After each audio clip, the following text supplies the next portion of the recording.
연산군이 폐위되지 않고 장기 집권했다면 조선은 어떤 길을 걸었을까요? 우리가 아는 연산군은 폭정과 무자비한 탄압으로 악명 높습니다. 하지만 그가 끝까지 왕위에 머물며 장기 집권에 성공했다면 조선의 모습은 지금과는 완전히 달라졌을지도 모릅니다. 우선 정치적 상황부터 살펴보죠. 연산군은 즉위 초반에는 비교적 신중한 통치를 했습니다. 그러나 어머니 윤 씨가 폐비되어 죽은 사실을 알고 난 뒤 그는 극심한 분노와 복수심에 휩싸이게 됩니다. 이후 사화라 불리는 대규모 숙청이 이어졌습니다. 무오사화, 갑자사화가 대표적입니다. 만약 이 사화들이 거치면서도 연산군이 왕권을 더욱 강화하고 장기 집권 체제를 구축했다면 조선은 철저한 공포 정치 체제로 바뀌었을 것입니다. 학문과 언론은 철저히 억압받고 살인파는 완전히 뿌리째 뽑혔을 겁니다. 조선 중후기의 성리학적 질서조차 위협받았겠죠. 또한 연산군은 예술과 쾌락을 매우 중시했습니다. 그는 궁중에서 잦은 연회와 가무를 열었고 자신만을 위한 놀이 공간인 연산궁까지 조성했습니다.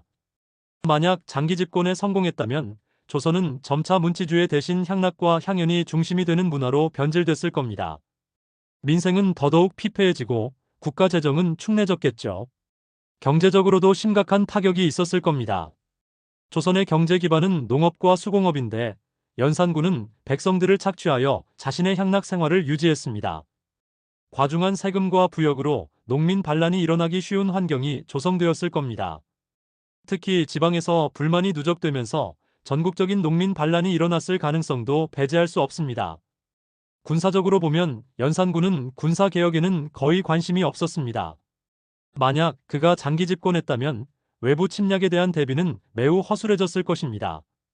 실제로 16세기 중반 이후 외구의 침입이 잦아졌고 결국 임진왜란으로 이어지는데 연산군 체제 하에서는 이러한 외침에 제대로 대응하지 못했을 가능성이 큽니다. 사회 문화적으로도 중요한 변화가 예상됩니다.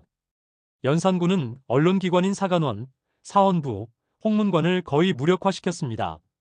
신하들의 직언은 철저히 억압되었고 왕권에 저항하는 목소리는 모두 제거되었습니다. 따라서 조선 특유의 유교적 질서, 신료 중심의 정치 시스템은 완전히 붕괴되었을 것입니다. 또 하나 주목할 점은 왕권 강화의 결과로 나타났을 수도 있는 조선 후기의 모습입니다. 연산군이 장기 집권하며 왕권을 절대화했다면 조선은 일찍이 절대왕정 체제로 접어들었을 수도 있습니다. 유럽의 루이 14세처럼 왕이 곧 국가다라는 구호가 조선에도 등장했을지도 모릅니다. 물론 이 과정은 수많은 반란과 저항, 그리고 피비린내 나는 숙청을 동반했겠죠. 백성들은 극심한 고통 속에서 하루하루를 견뎌야 했을 것입니다. 문학이나 예술조차 상층부의 향락을 위해만 존재했을 가능성이 큽니다. 심지어 노비제도가 더 강화되고 계급 간 이동은 사실상 불가능해졌을지도 모릅니다. 하지만 모든 것이 파멸적이지만은 않았을 수도 있습니다. 연산군은 교육과 예술에 관심이 있었기에 왕실 주도의 문화예술 사업이 발전했을 가능성도 있습니다. 극단적으로 말하면 조선판 절대왕정 예술시대가 열렸을 수도 있다는 얘기죠. 그러나 이런 문화적 번영은 오직 상류층만을 위한 것이었고 평민과 농민들은 끝없는 고통에 시달렸겠지요. 그렇다면 연산군이 끝까지 살아남고 장기 집권하는 시나리오에서 조선은 내부적으로는 끓는 용광로처럼 불안정해졌을 것입니다. 언제 터질지 모르는 민중 반란, 내부 쿠데타 위험이 도사렸겠죠. 만약 누군가, 예를 들면 지방 군벌이나 반란군이 봉기하여 연산군 정권을 타도했다면 조선은 극심한 내전 상태로 빠져들었을 가능성도 충분합니다. 외교적으로도 불리했을 것입니다. 조선은 명나라와의 조공 관계를 유지하고 있었는데 연산군 체제 하에서 국정이 극심히 혼란해진다면 명나라는 조선에 대한 불신을 키우고 심지어 간섭하거나 왕을 교체하려 시도했을 수도 있습니다. 또한 일본과 외구의 움직임도 무시할 수 없습니다. 조선이 내부적으로 약화되면 일본 세력은 적극적으로 조선을 침공하려는 시도를 강화했을 것입니다. 이는 임진왜란보다 훨씬 이른 시기에 대규모 전쟁이 벌어졌을 가능성을 의미합니다. 결론적으로 연산군의 장기 집권은 조선의 재앙과 같은 결과를 가져왔을 것입니다. 문화예술의 일부 부흥이라는 작은 장점에도 불구하고 정치, 경제, 사회 전반에 걸친 붕괴와 혼란은 피할 수 없었겠죠.